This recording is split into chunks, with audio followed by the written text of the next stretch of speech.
El tesón y las ganas de trabajar, más de 800 cuadros en 9 años como pintor, que demostrará Vincent a lo largo de su corta vida, son encomiables y definen claramente la biografía de este magnífico pintor neoimpresionista. Vincent Willem van Gogh nace en la localidad holandesa de Gotzunder el 30 de marzo de 1853 en el seno de una familia de clase media.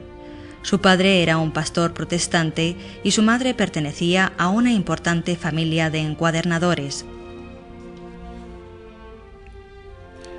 Con 16 años empieza a trabajar en la Galería Goupil, fundada por su tío en La Haya. Vincent se interesa especialmente por los paisajes de la Escuela de La Haya y de la Escuela de Barbizon, así como por las obras de Millet, considerado por Vincent el padre de la nueva pintura francesa. En 1873, Vincent se traslada a Londres para trabajar en la sucursal de Goupil, en la capital británica. Su primer año allí será de entera felicidad, apreciando la pintura de Constable y Turner y afirmando su admiración por la pintura holandesa contemporánea. En los próximos años se manifiestan sus primeras crisis psíquicas y se vuelca en la religión, descuidando su aspecto, leyendo continuamente la Biblia, incluso en el trabajo. Durante su primera estancia en París, acude con frecuencia al Louvre y al Museo de Luxemburgo, interesándose por los maestros clásicos. Durante las Navidades de 1876, regresa a Holanda y su padre le convence para que se quede en casa, iniciando un nuevo trabajo en una librería, pero el trabajo sigue sin interesarle. Su vocación religiosa parece triunfar y su padre consigue que se le envíe por un periodo de 6 meses como predicador a prueba en el sector de Masnes, en la región belga de Borinage. La estancia en esta región minera durará 3 años, rechazando sus escasas pertenencias para vivir como sus fieles. Cuando su ardor religioso se empieza a mitigar, decide empezar su carrera como artista, primero en Bruselas, donde inicia estudios de anatomía y perspectiva, y después en La Haya, donde vivirá con una prostituta llamada Sienne Hornig, madre de un hijo. En esta breve etapa en La Haya realiza sus primeros óleos trabajando en tonos oscuros en sintonía con su admirada escuela de La Haya. Cuando la relación con Sienne se agota, Vincent decide regresar a la casa paterna instalada en Nuenen. En esta localidad pasará 2 años realizando un buen número de trabajos protagonizados por los campesinos de los alrededores, sin renunciar a pintar el paisaje que le rodea. El duro trabajo de los tejedores y las naturalezas muertas son también temáticas atractivas para el joven artista. Emplea tonalidades muy oscuras y una pincelada rápida y atrevida, apreciándose los empastes claramente en sus lienzos. Los años pasados en Nuenen se culminan con la obra Campesinos comiendo patatas, lienzo en el que se pone en contacto con la pintura realista al acercar al espectador la miseria en la que viven los campesinos. En abril de 1885 se traslada a Amberes, sintiendo una profunda admiración por los retablos de la catedral pintados por Rubens. Las tonalidades brillantes del maestro flamenco supondrán un importante cambio en la paleta de Vincent, manifestando con fuerza su deseo de continuar su aprendizaje en París. A la capital gala llega en marzo de 1886, matriculándose en la escuela de Ferdinand Cormon para pintar modelos vivos, donde conoce a Toulouse-Lautrec. La pintura impresionista servirá a Vincent como punto de partida de su nueva manera de trabajar, pintando paisajes de las cercanías de su casa o bodegones de flores. Su paleta se aclara y su interés se centra en la luz y el color. Pero no renuncia a la figura humana, surgiendo interesantes retratos. En su deseo por experimentar, realiza trabajos siguiendo el estilo puntillista y se interesa especialmente por las estampas japonesas. Podemos afirmar que esta estancia parisina será muy interesante para Vincent, que absorbe todo lo que se encuentra en su afán de crear un estilo propio. En el otoño de 1886, Vincent conoce a Gauguin, surgiendo entre ambos una admiración mutua. Pronto Van Gogh se plantea la constitución de una sociedad de artistas en la que se compartieran gastos e ideas, ofreciéndose apoyo mutuo. Pero esa comunidad no puede desarrollarse en París, ya que la vida en la capital francesa es muy cara y los recursos del joven artista son muy limitados, siendo su única fuente de ingresos la aportación de su hermano Theo, pilar fundamental en la vida de Vincent, tanto económica como personalmente. París se hace cada vez más asfixiante para Van Gogh, recurriendo con mayor frecuencia al alcohol como vía de escape. Sus deseos de buscar un nuevo lugar donde desarrollar su arte se hacen realidad en febrero de 1888, cuando se traslada al sur, a Arles, su Japón del Sur, como él denominaba a la ciudad mediterránea. En Arles beberá mucho menos y creará mucho más, trabajando en un estilo cada vez más personal en el que el color se va convirtiendo en el protagonista absoluto de los lienzos. Instalado en la Casa Amarilla, Vincent tiene un periodo de gran creatividad, pero se siente muy solo. Las relaciones con las gentes de Arles son difíciles y solo convive con la familia del cartero Roulin y su círculo de amistades, a quien no duda en retratar. De esta manera, la idea de la creación de una comunidad de artistas no para de crecer en su pensamiento, por lo que invita a Gauguin a instalarse en Arles. Paul admite trasladarse al sur, aceptando el dinero que le envió Theo para dar gusto a su hermano. Vincent está en un tremendo estado de excitación ante la llegada de su amigo y se dedica a la decoración de la casa con una serie de paneles con girasoles. Cuando Gauguin llega, incita a Vincent a pintar de memoria, creando escenas en las que la naturaleza resulta ligeramente fantaseada. Las pinturas de ambos artistas presentan notas comunes e influencias mutuas.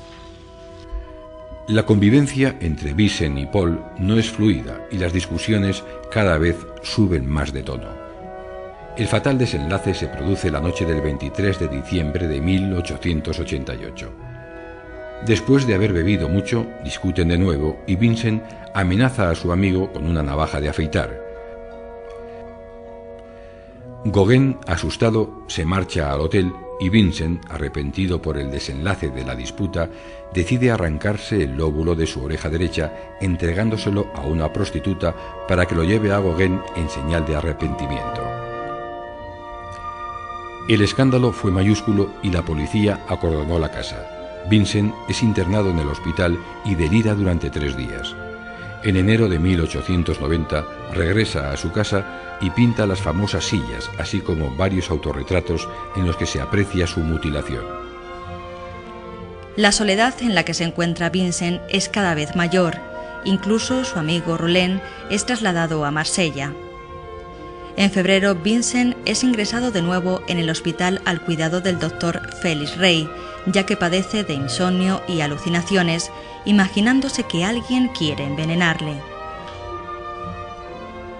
Un mes más tarde, un grupo de 30 vecinos de Arles solicita el internamiento del loco del pelo rojo, como le denominan, una vez más en el hospital. La policía cierra la Casa Amarilla con todos sus cuadros.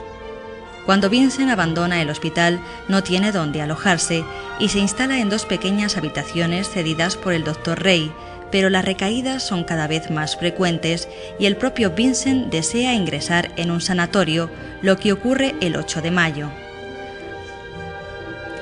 Voluntariamente se marcha al sanatorio mental de Saint-Paul-de-Mosol, cerca de Saint-Rémy, a 27 kilómetros de Arles. ¿Cuál era la enfermedad de Vincent?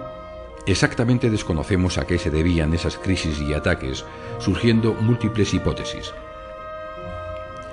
La más certera sería una inestabilidad psíquica de carácter congénito acentuada por el abuso de alcohol. No en balde, el doctor le rebajará la dosis de alcohol a medio litro diario, indicándonos esta noticia que era un alcohólico empedernido. Lo que no es del todo cierto es que las crisis que sufre Van Gogh influyan en su pintura, ya que Vincent solo duerme cuando tiene un ataque, teniendo miedo a estas crisis porque no puede crear durante estas fases. Por lo tanto, Decir que la obra de Van Gogh es el resultado de los ataques de locura de un esquizofrénico es totalmente falso. Más bien nos encontramos ante la visión de una persona muy sensible que sabe aplicar el color como nadie en su momento. Este encierro en Saint-Rémy le obliga a pintar lo que hay alrededor del hospital, tanto las habitaciones, la naturaleza o los propios internos.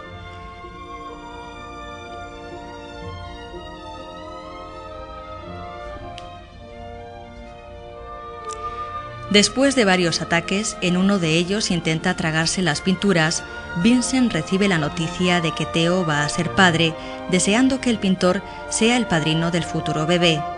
Lleno de emoción, quiere regresar al norte de Francia para poder estar más cerca de sus amigos. Ahora trabaja copiando obras de Millet o de Lacroix porque tiene miedo a pintar al aire libre. Theo considera conveniente que Vincent se instale en Auvers-sur-Oise, en el noroeste de París, al cuidado del Dr. Gachet, famoso homeópata relacionado con los impresionistas. A fines de diciembre de 1889, Vincent sufre un nuevo ataque mientras está pintando e intenta tragarse las pinturas. Una vez más, el doctor le prohíbe pintar, permitiendo sí la ejecución de dibujos. El 31 de enero de 1890, Johanna da a luz un niño al que se llamará como su tío, Vincent Willem. La noticia llena de alegría al pintor, que también se entera de la primera compra de un cuadro suyo, El Viñedo Rojo, por parte de Anne Bock. En mayo de ese año viaja a París para conocer a su sobrino, pasando 3 días en la ciudad que le parece demasiado ruidosa e intranquila. Parte para Auvers, alojándose en una pensión primero y después en un café. El doctor Gachet le cuida cariñosamente e incluso piensa que está curado, considerando que nunca más tendrá un ataque. Durante los 2 meses que vivió en Auvers, pintó más de 80 cuadros, demostrando estar en pleno éxtasis creador. El 6 de julio de 1890, Vincent va a París para ver a su hermano. Le encuentra muy preocupado por su situación laboral, el problema de la vivienda y la enfermedad del pequeño Vincent. Se agobia por ser una carga para su hermano y, temiendo un nuevo ataque, el 27 de julio sale al campo y se dispara con un revólver. Regresa a su hogar y avisa a los señores Rabot para que soliciten un médico al no encontrarse bien. Reconoce haberse disparado y los doctores le vendan la herida, pero no extraen la bala. Enterado de la noticia, Theo parte para Auvers y pasa el día con Vincent, fumando a ambos en pipa. El 29 de julio de 1890 fallece el primer genio de la pintura contemporánea. Curiosamente, su hermano Theo muere 6 meses después en una casa de salud de Utrecht. Desde 1914, ambos hermanos reposan juntos en el cementerio